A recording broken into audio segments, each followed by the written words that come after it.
এর আগে পরিবেশ দূষণে 9টা ক্লাস নেবে হয়েছিল, আজকে 10 নাম্বার।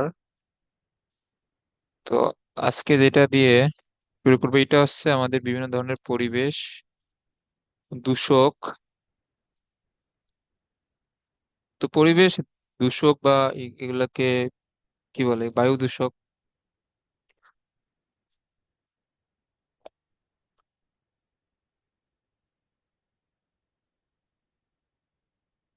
বায়ু দূষক কি ব্যাপার?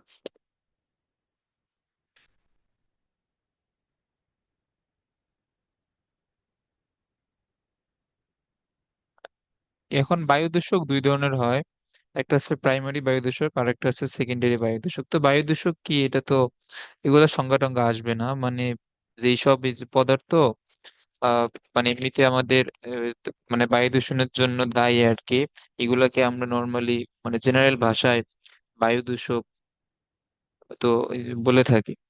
এখন এই বায়ু দূষক দুই দুই ধরনের হয়। একটা আছে প্রাইমারি বায়ু দূষক।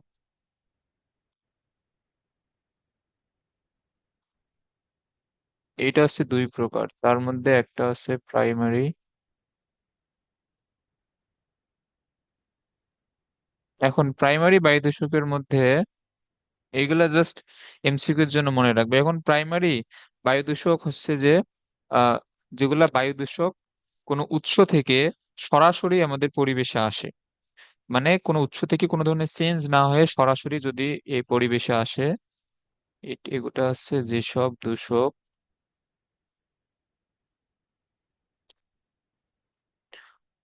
উৎস থেকে অপরিবর্তিত অবস্থায় এই পরিবেশে এসে বায়ু দূষণ যদি সে এই সৃষ্টি করে, তাহলে সেই সবকে আমরা বলবো প্রাইমারি বায়ু দূষক।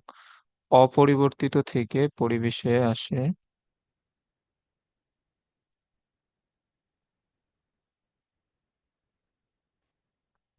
আর তাহলে সংজ্ঞা দেখি এটা বোঝাতে, তাহলে যেটা আর কি টাইপ আছে সেকেন্ডারি, ওইটা হচ্ছে উৎস থেকে যেভাবে বের হবে ঠিক ওইভাবে পরিবেশে আসবে না, একটু চেঞ্জ হয়ে বা পরিবেশের অন্যান্য যেসব আমাদের বিভিন্ন যেসব গ্যাস বা অন্যান্য যেগুলো পদার্থ আছে তাদের সাথে বিক্রিয়া করে একটু চেঞ্জ হয়ে তারপরে পরিবেশে এসে দূষণ সৃষ্টি করবে, ওইগুলো হচ্ছে সেকেন্ডারি বায়ু দূষক। তো এখন এইগুলার এক্সাম্পলের মধ্যে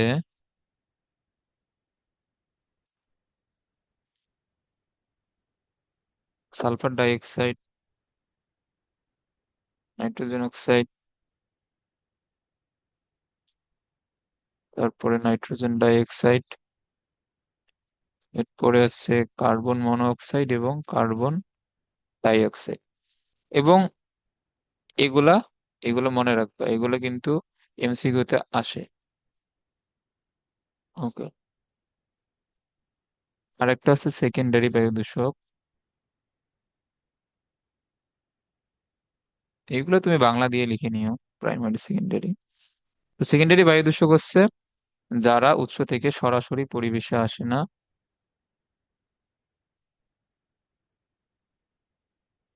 উৎস থেকে সরাসরি পরিবেশে না আসে,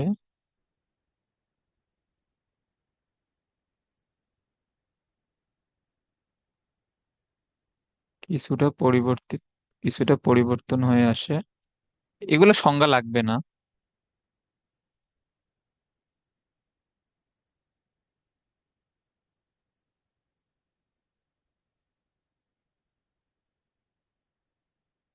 ওকে।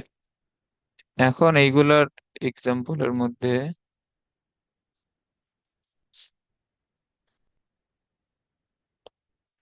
পারক্স, সিএসএল, নাইট্রেট, ডাইমিথাইল মার্কারি, এগুলা জীবনে আসবে না। আচ্ছা, আমি যে কটা লিখে দেই এগুলো পড়বা। এটা হচ্ছে SO3, O3 এখানে এই যে কি বলতো, O3 হচ্ছে ওজোন। আর হচ্ছে H2SO4 বা সালফিউরিক অ্যাসিড, এটার আরেকটা নাম হচ্ছে ওজোন। এই যে এর এই বানানে কিন্তু জয় ওকার আছে, এটা খেয়াল রাখবে, এটা আমাদের ফিজিক্সের যে ওজোন ওইটা না। আচ্ছা, এগুলো আছে প্রাইমারি এবং সেকেন্ডারি বায়ুদূষকের সংজ্ঞা এবং এক্সাম্পল, এগুলা জানলে এখান থেকে চলবে।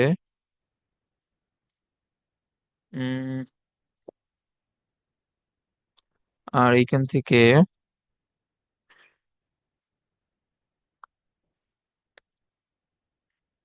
সালফার ডাইঅক্সাইড, এগুলো আমি কিছু, এই যে এখন তোমাকে পিডিএফ দিয়ে দেবো, এগুলো রিডিং করবা। এগুলা এই যে এগুলো ক্লাসের মধ্যে পড়ে কোনো লাভ হবে না আসলে, জাস্ট সময় নষ্ট। ওগুলো তুমি রিডিং পড়লে হয়ে যাবে।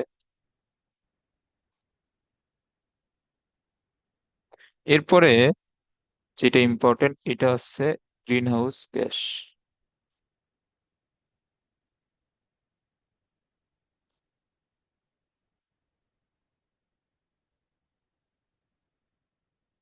এটা হচ্ছে গ্রিন হাউস গ্যাস। এখন গ্রিন হাউস গ্যাস কি?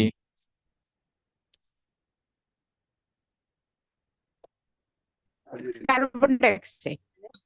হ্যাঁ, কার্বন ডাই অক্সাইড তো হচ্ছে গ্রিন হাউস গ্যাস।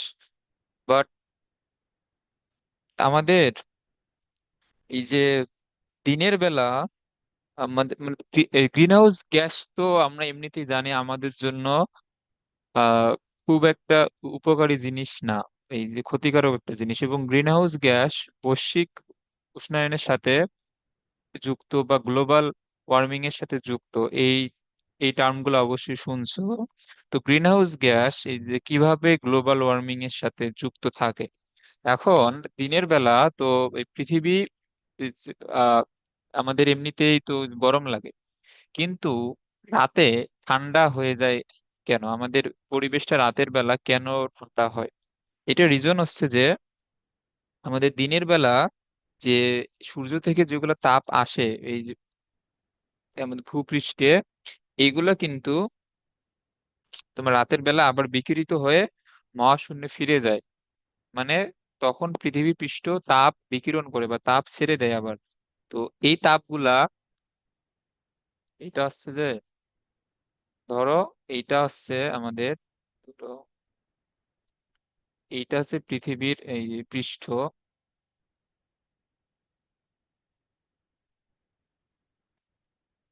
এটা হচ্ছে পৃথিবীর পৃষ্ঠ বা আর্থ।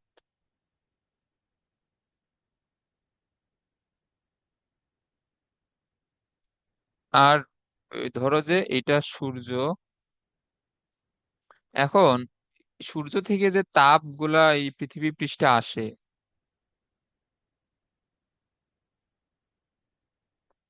এইখানে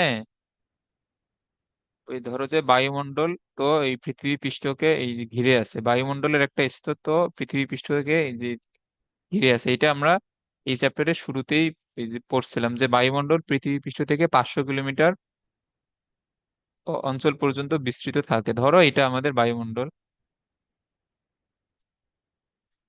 বায়ুমণ্ডলের এই বিভিন্ন স্তর সম্পর্কিত পড়ছি অলরেডি। এই সূর্য থেকে তাপটা যখন বায়ুমণ্ডল ভেদ করে পৃথিবীতে আসে, তখন সূর্য কিন্তু আমরা যে আলোটা পাই সূর্যের, সূর্য থেকে যে আলোটা বের হয় ওই আলো যদি ডিরেক্ট এসে পৃথিবীতে পড়তো, তাহলে পৃথিবীর প্রাণীকুল অনেক কিন্তু মারা যেত। এবং এইখানে অনেক ধরনের তো বিষাক্ত বা অনেক এই যে ক্ষতিকারক রশ্মি কিন্তু আছে সূর্যের আলোর মধ্যে।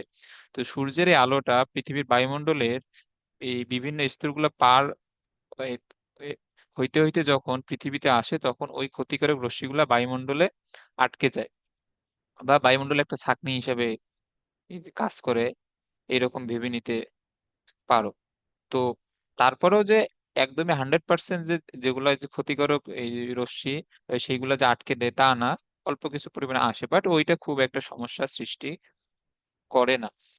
আবার এই তাপের এই প্রভাবে যখন পৃথিবী পৃষ্ঠ দিনের বেলা অনেক বেশি উত্তপ্ত থাকে কিন্তু, তো এই জন্য আমরা দিনের বেলা এই যে গরমটা ফিল করি। আর রাতের বেলা কিন্তু, দিনের বেলা তোমার গ্রীষ্মকাল হোক অথবা শীতকাল হোক বর্ষাকাল হোক, অবশ্যই দিনের বেলার থেকে রাতের বেলার টেম্পারেচার একটু হলেও কম থাকে কিন্তু।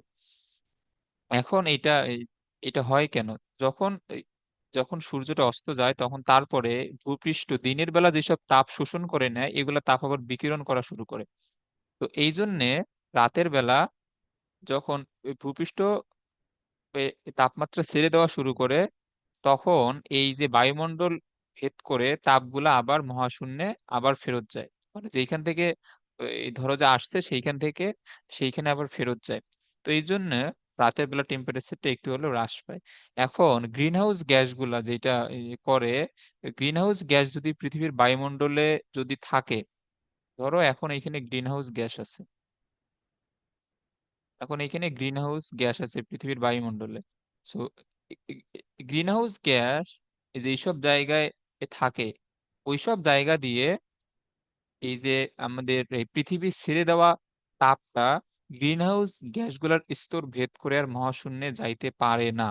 এই জন্য ওইসব স্থানে তাপমাত্রাটা রাতের বেলা আগের মতোই থাকে, অর্থাৎ দিনের মতোই থাকে। এইভাবে আস্তে আস্তে পৃথিবীর তাপমাত্রাটা বৃদ্ধি পাচ্ছে। একে আমরা একটা যে টার্ম আছে গ্লোবাল ওয়ার্মিং, এইটা যে এই গ্রিন হাউস গ্যাস যেহেতু পৃথিবীর বিকিরিত তাপমাত্রাটা মহাশূন্যে ফিরে যেতে দিচ্ছে না, বাধা দেয়, এই জন্য পৃথিবীর তাপমাত্রাটা বৃদ্ধি পাচ্ছে আস্তে আস্তে। এইটাকে বলা হয় গ্লোবাল ওয়ার্মিং। এটা বুঝছো?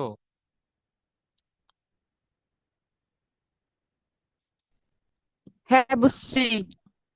ওকে, সো এইটাই হচ্ছে মূলত গ্রিন হাউস গ্যাসগুলার ক্ষতিকর যে প্রভাব। এই কারণে গ্রিন হাউস গ্যাসের কারণে পৃথিবীর তাপমাত্রা ধীরে ধীরে বৃদ্ধি পাচ্ছে। সো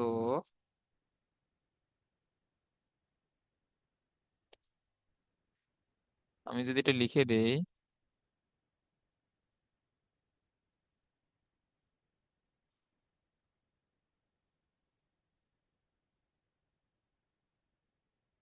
আমি যা যা বললাম তুমি এগুলো ভালো মতো বুঝলে পরে নোট খাতায় এগুলা লিখে রাখিও।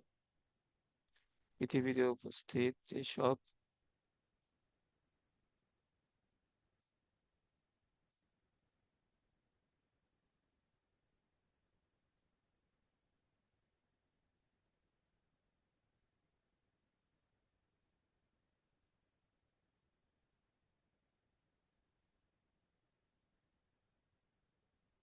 এটা হচ্ছে বায়ুমণ্ডলে উপস্থিত যেসব গ্যাসীয় পদার্থের আবরণ পৃথিবীকে আচ্ছাদন করে রাখে। আচ্ছাদন করা মানে ঢেকে রাখা। আচ্ছাদন করে রাখে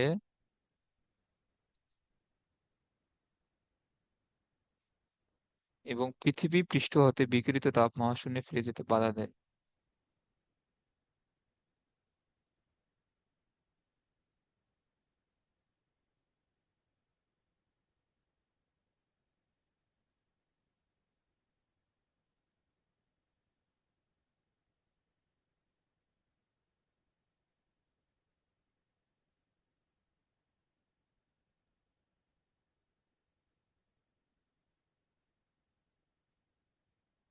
এই গ্যাসগুলোকে, তাহলে যদি মহাশূন্যে ফিরে যেতে বাধা দেয়, তাহলে এই যে এখন এর ফলে কি হবে বলতো? ফলে ভূপৃষ্ঠ, তখন ভূপৃষ্ঠ যদি তাপ বিকিরণ করতে না পারে তাহলে কি হবে? ভূপৃষ্ঠের তাপমাত্রা কিন্তু হ্রাস পাবে না, অর্থাৎ রাতের বেলা ভূপৃষ্ঠ শীতল হবে না এবং ভূপৃষ্ঠ এবং এর সংলগ্ন বায়ুমণ্ডলকে উত্তপ্ত রাখে।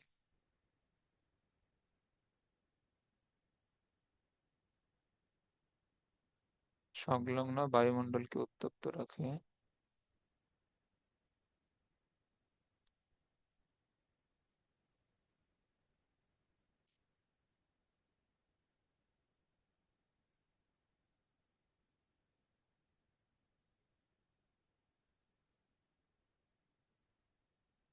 তোমার আজকে যেগুলা পড়াবো এগুলা অত ভালোভাবে তোমার যদি নাও পড়ো বা মনে নাও রাখো, তাও খুব বেশি একটা সমস্যা হবে না, কারণ এগুলা এমসিকিউ এর টপিক আর কি। এগুলা দেখে গেলে এমসিকিউ তে অ্যান্সার করতে পারবা। আর হচ্ছে যে যেগুলো ইম্পর্টেন্ট ওগুলা এর আগের ক্লাসগুলোতে, এর আগে সবগুলা ক্লাসে যা যা এই যে পড়াইছি সবগুলা সূত্র ম্যাথ, ওইগুলাই সৃজনশীল আসবে এবং ওগুলা খুবই ভালোভাবে যাতে রিভিশন দেওয়া থাকে। তো এগুলো হচ্ছে গ্রিন হাউস গ্যাস কি এবং গ্রিন হাউস গ্যাসের ফলে কিভাবে পৃথিবীর তাপমাত্রা ধীরে ধীরে বৃদ্ধি পাচ্ছে, এটা আশা করি বুঝছো। আর গ্রিন হাউস গ্যাসের বিভিন্ন এক্সাম্পল আছে। তো এর মধ্যে যেটা সবচেয়ে এই, একদম আমরা সবাই জানি এটা হচ্ছে কার্বন ডাই অক্সাইড। এরপরে মিথেন আছে, N2O, সিএফসি। এই সিএফসি সম্পর্কে আমরা একটু পড়বো। আর সিএফসি এর পূর্ণরূপ হচ্ছে, সিএফসি এর পূর্ণরূপ আমরা পড়বো, সমস্যা নাই। তো এগুলা হচ্ছে বিভিন্ন ধরনের গ্রিন হাউস গ্যাসগুলোর এক্সাম্পল। ওকে, তো এগুলা একটু মনে রাখবা। আর যেটা সবচেয়ে ইম্পর্টেন্ট এটা হচ্ছে এই যে গ্রিন হাউস, যত প্রকারের গ্যাস আছে তার মধ্যে এই যে আমাদের কার্বন ডাই অক্সাইড এখানে সবচেয়ে বড় ভূমিকাটা রাখে।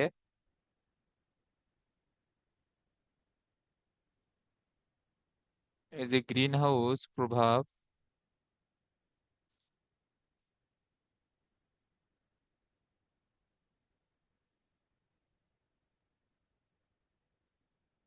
প্রভাব সৃষ্টিতে সবচেয়ে বেশি ভূমিকা রাখে গ্রিন হাউস। এই প্রভাব কি মানে এই যে এইটা আমি যেটা বুঝাইলাম যে তাপ এই যে ঢুকে কিন্তু বের হইতে পারে না। তো এই প্রভাবটাকেই বলা হয় গ্রিন হাউস, এই যে প্রভাব। তো এই প্রভাবটা সৃষ্টিতে সবচেয়ে বেশি ভূমিকা রাখে হচ্ছে কার্বন ডাই অক্সাইড।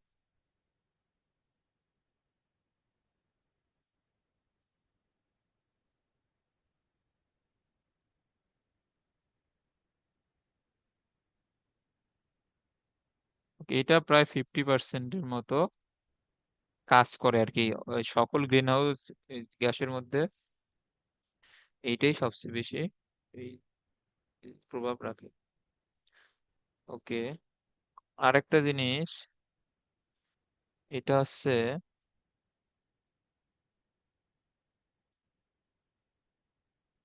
বায়ুমণ্ডলে কার্বন ডাই অক্সাইডের পরিমাণ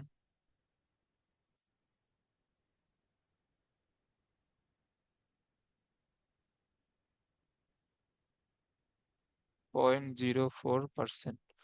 এটাও মনে রাখিও।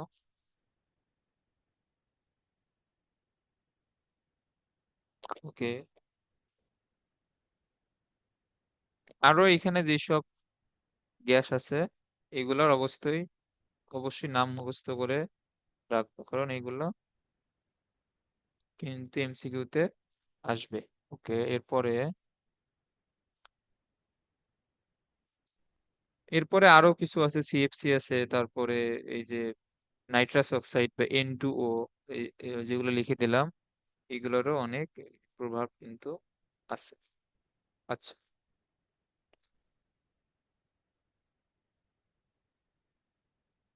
উম, হুম,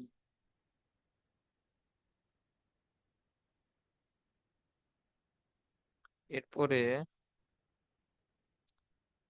এরপরে আমাদের সিএফসি সম্পর্কে একটু জানতে হবে, কারণ সিএফসি এর নামকরণটা ইম্পর্টেন্ট।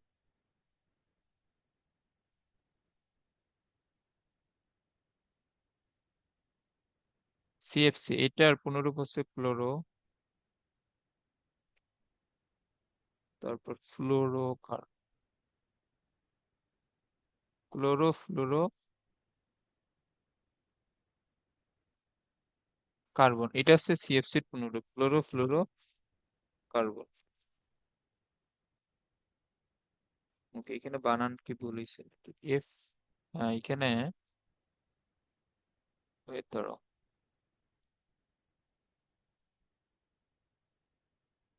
এখানে হচ্ছে FLUO, তারপর আরো, তারপরে কার্বন। ওকে, যদিও এটা লেখার সময় মাঝখানে কোনো গ্যাপ দেওয়া হয় না, বাট গ্যাপ দিয়ে লিখলাম। এটা হচ্ছে যে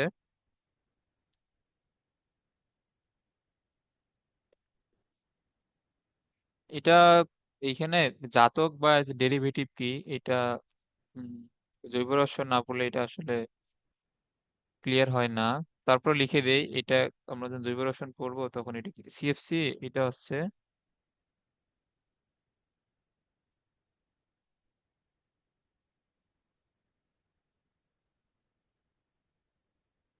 মিথেন এবং ইথেনের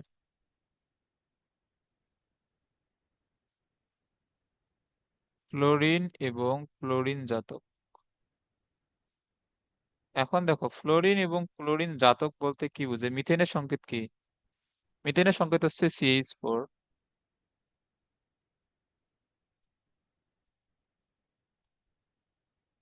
এটা তো অন্তত জানো। এখন CH4 কে, এই কার্বনের হাত কয়টা বলো তো? 4টা।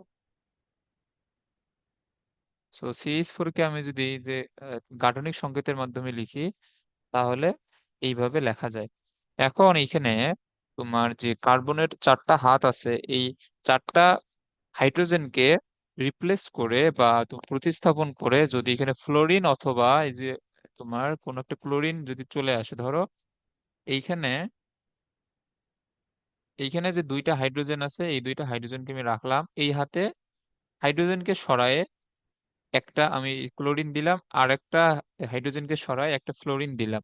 এগুলো কিন্তু দেয়া যায়, এগুলো জৈব রসায়ন অথবা তোমার মৌলের পর্যায়বৃত্ত এই ধর্ম যে চ্যাপ্টারটা আছে ওগুলা পড়লে এইসব জানার কথা। তো কারণ ক্লোরিন এবং ফ্লোরিন এবং হাইড্রোজেনের তিনটারই যোজনী কিন্তু এক এক করে, সো একটাকে রিপ্লেস করে আরেকটা ইজিলি বসতে পারে। তো এখন এই যে দেখো, এই যে মিথেন থেকে যে এইটা আসলো এবং এই যৌগটাতে হাইড্রোজেনকে রিপ্লেস করে ফ্লোরিন এবং এই যে ক্লোরিন যেহেতু এখানে বসে গেছে, তো এই যে হাইড্রোজেনকে মিথেনের অথবা ইথেনের হাইড্রোজেনকে রিপ্লেস করে যদি ফ্লোরিন এবং ক্লোরিন যদি বসে, তাহলে আমরা এই যৌগটাকে বলবো যে এটা কি বলতো? এটা হচ্ছে মিথেনের ফ্লোরিন ও ক্লোরিন জাতক। ফ্লোরিন ও ক্লোরিন জাতক। মানে তোমার মিথেন থেকে যেগুলো পাওয়া যাবে আর কি, ফ্লোরিন এবং ক্লোরিনকে বসায় হাইড্রোজেনকে রিপ্লেস করে, সেগুলোকে বলা হয় মিথেনের ফ্লোরিন এবং ক্লোরিন জাতক। এখন ফ্লোরিন এবং এই ক্লোরিন জাতককে আরেকটা নামে ডাকা হয়, এটা হচ্ছে এই ক্লোরো। এটা আসছে তোমার এই ক্লোরিন থেকে, তারপর ফ্লোরো, এটা আসছে ফ্লোরিন থেকে, আর এরপরে আসছে কার্বন। এটা বুঝছো? হ্যাঁ। এদের বাণিজ্যিক নাম হচ্ছে ফ্রেয়ন।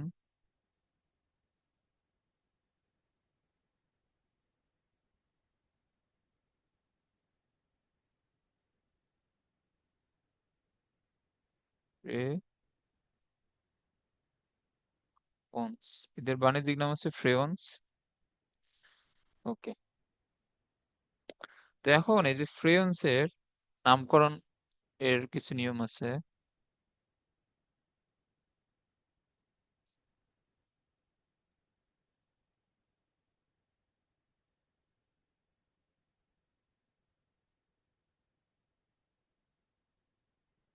এখন দেখো ফ্রেয়ন্স এর নামকরণ: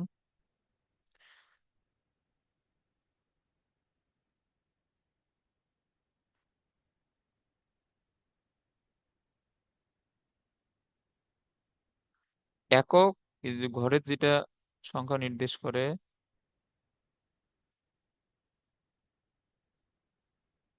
এটা হচ্ছে ফ্লোরিন পরমাণুর সংখ্যা। এগুলো আসলে কি বুঝায় আগে লিখি, তারপর এখন বুঝবা। তারপর দশকের ঘরের সংখ্যাটা নির্দেশ করে, এটা হচ্ছে হাইড্রোজেন পরমাণুর সংখ্যা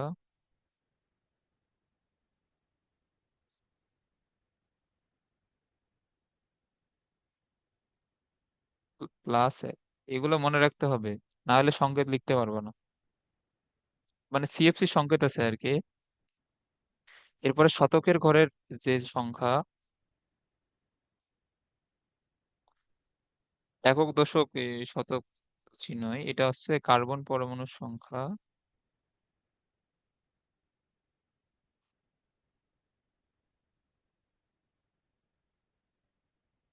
-1।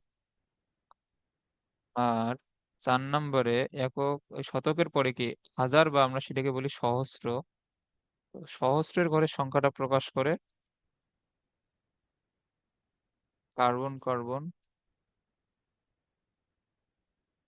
দ্বিবন্ধন সংখ্যা। ওকে। এটা হচ্ছে কার্বন কার্বন দ্বিবন্ধন সংখ্যা। আচ্ছা, এখন একটা তোমাকে যৌগ এখানে দিয়ে দিল,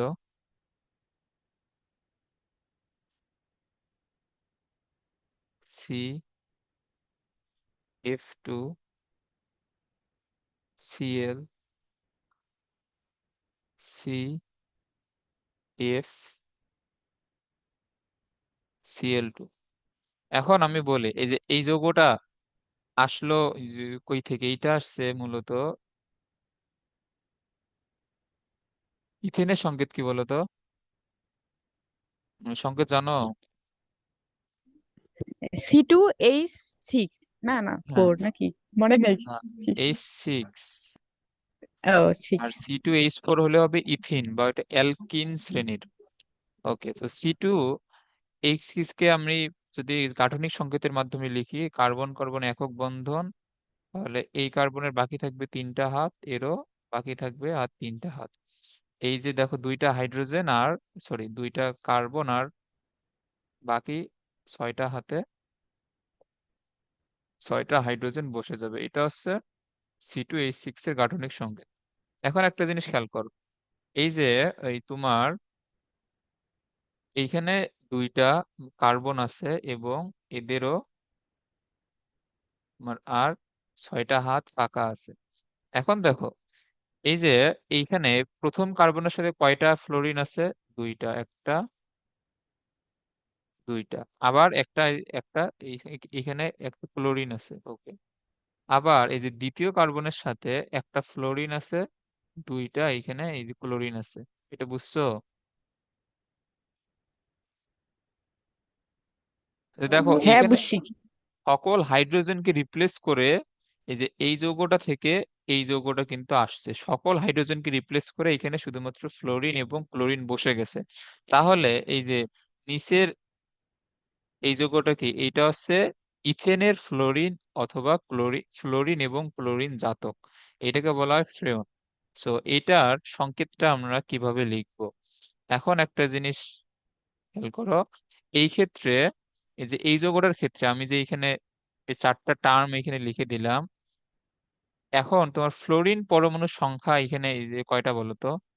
ফ্লোরিন পরমাণুর সংখ্যা এক নম্বরে দেখো ফ্লোরিন পরমাণু কয়টা আছে? এক, দুই, তিনটা আছে ফ্লোরিন পরমাণু, তাহলে এক নম্বরে হচ্ছে তিন। তারপরেরটা হাইড্রোজেন পরমাণুর সংখ্যা প্লাস এক। এই যৌগটাতে হাইড্রোজেন পরমাণুর সংখ্যা এই যে কত এখানে? নাই তো হাইড্রোজেন, তার মানে জিরো। প্লাস এক, এই যে আমাদের সূত্রে যেটা আছে দুই নাম্বার এই যে পয়েন্টটাতে। তারপর এই যে তিন নাম্বারে আছে কি? কার্বন পরমাণুর সংখ্যা -1। এখানে কার্বন পরমাণু আছে দুইটা। এরপরে -1, তার মানে এটা কত হয়? এক, এইটাও এক। আর চার নম্বরে কি? কার্বন কার্বন দ্বিবন্ধন। এইখানে কি কোথাও কার্বন কার্বন দ্বিবন্ধন আছে? না। তাহলে এটা কি হবে? শূন্য হবে। আচ্ছা, এক নাম্বারটা কি বলতো? এক নাম্বারটা হচ্ছে এককের ঘরের সংখ্যা, দুই নাম্বারটা হচ্ছে দশকের ঘরের, তিন নাম্বারটা হচ্ছে শতকের ঘরের এবং চার নাম্বারটা হচ্ছে সহস্রের ঘরের। এটা বুঝছো যে এই যে এইটা এরকম আসে? হ্যাঁ, বুঝছি। ওকে, তাহলে এই যৌগটার নাম হবে, অতএব এই যৌগটার নাম হবে ফ্রেয়ন। শূন্যটা দেওয়ার দরকার নাই, ফ্রেয়ন 113। এটা বুঝছো? এর নাম হচ্ছে ফ্রেয়ন 113। বুঝছি। ওকে, এখন এটা তোমার, তুমি যদি এটা তুমি চাইলে, এটা অনেকে ফ্রেয়ন লেখা আছে, অনেক জায়গায় ফ্রিয়ন লেখা আছে। তো এটা এটা আপাতত জেনে রাখো, এটা হচ্ছে ফ্রেয়নও বলা যায় এটাকে, অনেক বইতে ফ্রিয়ন লেখা। সো তোমার অপশনে যেটা থাকবে ওইটাই দিবে, এটা হচ্ছে ফ্রিয়ন 113। অথবা তুমি যদি এটাকে ইংলিশ টার্মে লেখো CFC113। এটা ক্লিয়ার এই নিয়মটা? হ্যাঁ। আচ্ছা,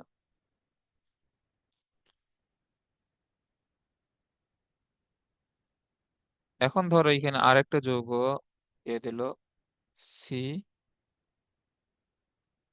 Cl2F2, এই যৌগটা দিয়ে দিল। এই যৌগটার নাম কি হবে, বা এর আমরা যদি এখন গাঠনিক সংকেত আঁকাই তাহলে গাঠনিক সংকেত কি হবে? কার্বনের চারটা হাত, দুইটা এই ক্লোরিন বসাই দিবা, আর দুইটা এই ফ্লোরিন বসাই দিবা। এটা কার জাতক বলো তো? এটা হচ্ছে মিথেনের ফ্লোরিন এবং ক্লোরিন জাতক। যাতে একটা কার্বন চারটা হাত, মানে এটা এটা শুরুতে মিথেন ছিল, তারপর মিথেনের চারটা হাইড্রোজেনকে সরাই দিয়ে দুইটা ফ্লোরিন এবং দুইটা ক্লোরিন এসে এখানে বসে গেছে। ওকে। এখন এইখানে এক নাম্বার যেটা, এটা তোমাকে এক নাম্বার পয়েন্টে কি আছে এটা অবশ্যই মনে রাখতে হবে। এটা হচ্ছে ফ্লোরিন পরমাণুর সংখ্যা। তো এক নাম্বারে কি হবে? 2, কারণ এখানে দুইটা ফ্লোরিন। 2 নাম্বারে কি? হাইড্রোজেন পরমাণুর সংখ্যা 0 প্লাস সূত্রের 1, তার মানে এটা হবে 1। তারপরে 3 নাম্বারে কি আছে? কার্বন পরমাণুর সংখ্যা কয়টা? এখানে একটা, -1 সূত্রের, তাহলে এটা হচ্ছে 0। এরপরে কার্বন কার্বন দ্বিবন্ধন, সো যেহেতু কোনো দ্বিবন্ধন নাই সেহেতু এখানে 0। তাহলে এখানে সংখ্যাটা এই যে কত হবে? 2 হচ্ছে এককের ঘর, তারপরে দশকের ঘর, তারপর শতকের ঘর, তারপর হাজারের ঘর, তাহলে সংখ্যাটা হচ্ছে এইরকম। তাহলে নাম হবে এটার এই যে কি বলতো, ফ্রিয়ন 12 বা CFC 12। এটা বুঝছো? হুম। ওকে। এখন এখন তোমার সংকেত থেকে নাম এই লেখা তো আশা করি এটা, আশা করি এটা বুঝছো। এখন যদি তোমাকে জিজ্ঞেস করে যে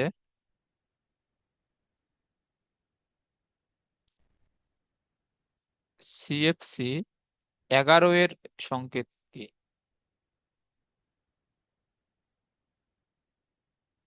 CFC 11 এর সংকেত। আচ্ছা, এখন এইখানে যেহেতু 11 আছে, তার মানে সংখ্যাটা এই কিরকম ছিল বলো তো? 0 0 1 1। এই সংখ্যাটা তো এইরকম ছিল না? কারণ দেখো, আমরা 0 0 12 থেকে ফ্রিয়ন যদি CFC 12 হয়, তাহলে CFC 11 ক্ষেত্রে সংখ্যাটা ছিল কত? 0 0 1 1 না? এই যে বুঝছো তো হ্যাঁ। এটা, না? ওকে। তো এইটা এখানে এই যে শুরুর যেটা 1, এইটা এই যে কি বলতো? আচ্ছা, আমি যদি এই তোমার প্রথম থেকে লিখি, প্রথমে 1, তারপর 1, তারপর 0, তারপর 0, এই যে শুরুর 1 কি?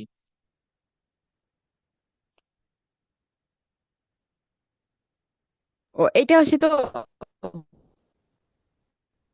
এটা ফ্লোরিন ফ্লোরিন পরমাণুর সংখ্যা। পরমাণুর সংখ্যা। হ্যাঁ। হ্যাঁ, এটা হচ্ছে ফ্লোরিন পরমাণু।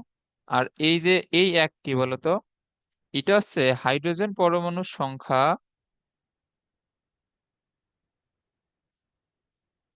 +1 না? এই যে এই দ্বিতীয় সংখ্যাটা, এটা হাইড্রোজেন পরমাণুর সংখ্যা +1। তো তাহলে বলো তো এখানে হাইড্রোজেন পরমাণু কয়টা ছিল? ছিল না, শূন্য। হ্যাঁ, তাহলে এখানে হবে হাইড্রোজেন পরমাণু হবে 0। তাহলে হাইড্রোজেন পরমাণু 0। আর তৃতীয় সংখ্যাটা কি? তৃতীয় সংখ্যা হচ্ছে কার্বন পরমাণুর সংখ্যা। না না, কার্বন পরমাণু -1। ও হ্যাঁ। তাহলে এখানে কার্বন পরমাণু এই কতটা আছে? একটা। একটা। আর এটা হচ্ছে কার্বন কার্বন দ্বিবন্ধন, সো দ্বিবন্ধন তো নাই। আচ্ছা, তাহলে এখন আমরা এখানে কি দেখলাম? যে কার্বন পরমাণু একটা আছে। ওকে, কার্বন পরমাণু একটা, সো এর তো চারটা হাত থাকবে অবশ্যই। ওকে। তো এই চারটা হাতে তোমার ফ্লোরিন পরমাণু এই যে কয়টা আছে এইখানে? এই ফ্লোরিন পরমাণু একটা না? হ্যাঁ। তাহলে তুমি একটা ফ্লোরিন দিয়ে দাও। ওকে। এখন এইখানে হাইড্রোজেন কি আছে? হুম,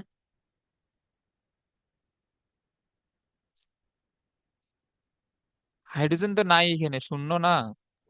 হ্যাঁ। হাইড্রোজেন তাহলে এখন বাকি তিনটা হাত কি ফাঁকা থাকবে? বাকি তিনটা হাত ফাঁকা থাকে না।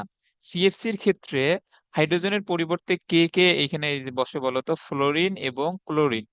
তো যেহেতু ফ্লোরিন এক, এই ফ্লোরিনের সংখ্যা একটা, আমরা ওইটা অলরেডি বসাইছি, এবং হাইড্রোজেন নাই, তাহলে বাকি তিনটা হাতে কে বসবে? বাকি তিনটা হাতে বসবে ক্লোরিন। এখানে হবে ক্লোরিন। এই যে, এই যে বুঝছো এই নিয়মটা? হ্যাঁ, বুঝছি। হুম।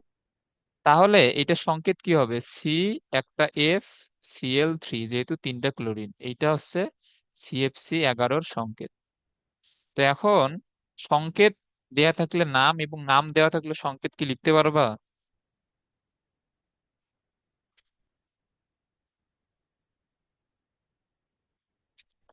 এটা কিন্তু ইম্পর্টেন্ট খুবই। ওকে, দেখো এখানে আরেকটা যদি প্র্যাকটিস করি। তোমাকে বললো যে CFC12 এর সংকেত লেখো। না না, হ্যাঁ, এখন তোমাকে বললো CFC12 এর সংকেত লেখো। তাহলে তোমার যদি এখানে 12 হয়, তাহলে সংখ্যাটা ছিল এই কিরকম? অবশ্যই 0, 0, 1, 2। তাহলে এখানে 2, 2, তারপর 1, তারপর 0, তারপর 0। এখানে 2 এই যে কি বলতো? ফ্লোরিন পরমাণুর সংখ্যা। হ্যাঁ, 2 হচ্ছে ফ্লোরিন পরমাণু। আর এই 1 কি?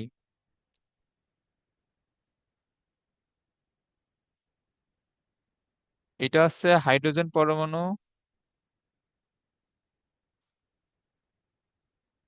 +1। আর থার্ডটা কি?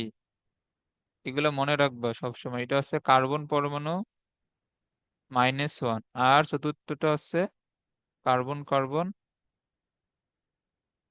দ্বিবন্ধন। তাহলে এইখান থেকে হাইড্রোজেন পরমাণু এই কয়টা আসবে এখান থেকে? হুম, বলো।